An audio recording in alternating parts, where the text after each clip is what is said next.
I think it would be interesting for our viewers to know how old were you at this time? Well, I was just about 3 months after my 20th birthday. I And, was sh- a first lieutenant. and show our viewers where you jumped out of the aircraft.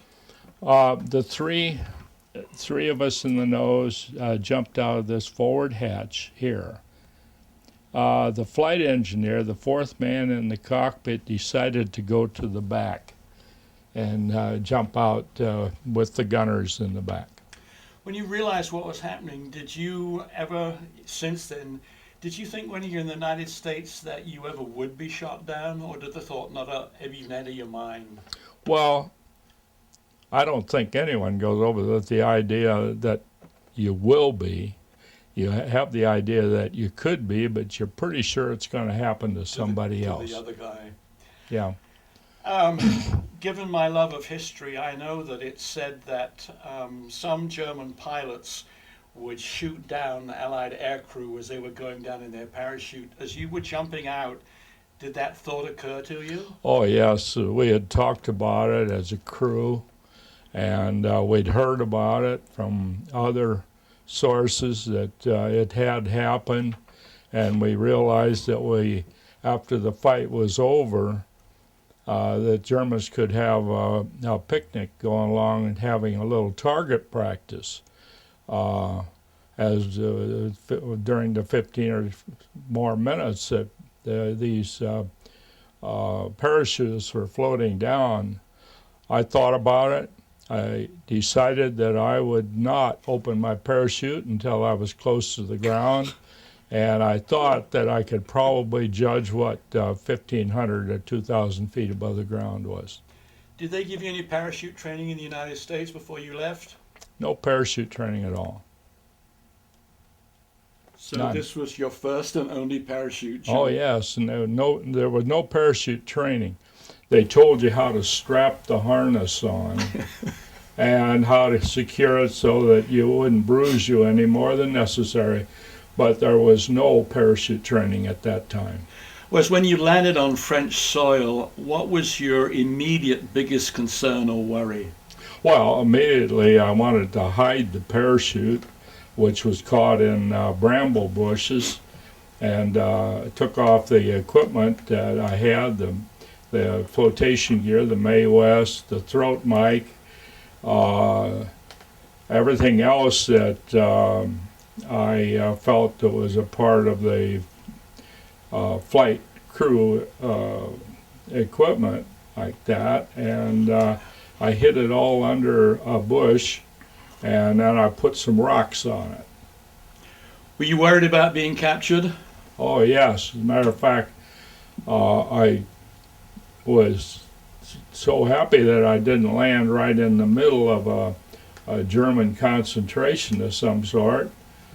Actually, it was in a gully, and the only visible traffic was a car on a road up above me, and I think they were concentrated on the explosion and fire of my airplane, which is a couple of miles from me, and did not see me touch down.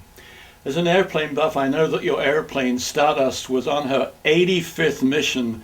And for an airplane, if you know anything about World War II, for one airplane to fly 85 missions was absolutely incredible. I guess having said that, you were kind of sad to see Stardust. I really was. I had hoped to get a brand new, bright, new airplane when I got overseas, but instead I inherited Stardust. Already had 65 missions on it, and I was so proud of it. It's almost like owning a 32 Chevrolet in 1940. Sort of like your mother. Yeah. Wes, how did you actually come into contact with the French resistance, and how did you know they wouldn't turn you in? Well, there's no assurance that someone wouldn't turn you in, that's for starters, but I knew I had to contact somebody. And so after hiding in a haystack overnight, I started to walk. It was more or less vineyard and farm country and hilly, and some woods that I could hide in, but I found a vineyard a man working in a vineyard. As he was working uphill toward me, I hid by a rock fence till he got close to me. Then I stood up and said that I'm an American, that I'm hungry and I'm thirsty. And it turned out that this man was just a large 15-year-old boy. He dropped his tools and ran in the direction of his parents' tenant farmhouse. And then what happened? How did you actually meet the French resistance? Well, then, after about 15 minutes, someone came out of the house, a man and a woman. They were carrying a basket, a bottle of wine under their arm, and they walked up the road to where I was. The lady, they climbed over the low rock fence. The lady spread out the blanket, and she set a picnic before me. I'm sorry to laugh, but you've been shot down in France, and here the French welcome you That's with right. a picnic. That's right. And they did have, thank God, a French-English dictionary so we could communicate. And the first thing that they pointed to was me, friend.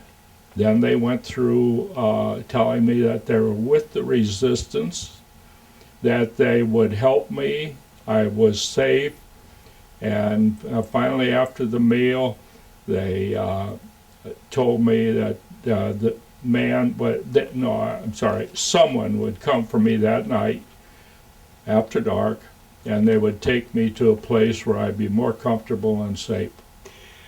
Did you think in your wildest dreams when they said that someone would come for you later on, did the thought even occur to you that maybe what they really meant was the Germans would come for you? Sure. I thought that, so I moved up the hill a little ways where I could see the house, but I couldn't really be seen from the road leading from the main farmhouse to the tenant house, and I intended that if it looked like they were the Germans were coming, I was going to hightail it over the hill. I think you told me that the first night or the second night after sleeping in a haystack, which must have been quite something, I think you told me that you slept in a feather bed or something. I mean, you were living in the lap of luxury. This Hollywood could never have come up with this kind of a scenario. In the evening, the man that had helped me and his brother took me to a large farmhouse, and there was a greeting committee there of about 8 or 10 people from the resistance. We had a fabulous dinner. They asked me to give them all my clothes, and they gave me all civilian clothes. The only things that I kept were my dog tags, my shoes, and my socks, and my long john underwear. And everything else was given to them, and I was given civilian clothes in place of that. And you kept your dog tags because? I felt that I wanted some attachment still to the military. I felt that if they took my dog tags, I'd be, naked unto the world. What about the rest of your crew? Did you think about them? Did you wonder where they were, how many were killed or escaped or whatever at that point in your adventure? At the time I landed, I could only count 6 parachutes. And my being 7, I thought I'd lost 3. But I wasn't sure. They were a long distance away, and I thought maybe I miscounted and hoped that I did. But I did not think that everyone survived. And for people that don't know, looking at that bomber, how many crew people are there in a B-17? Well, including myself, there were 10.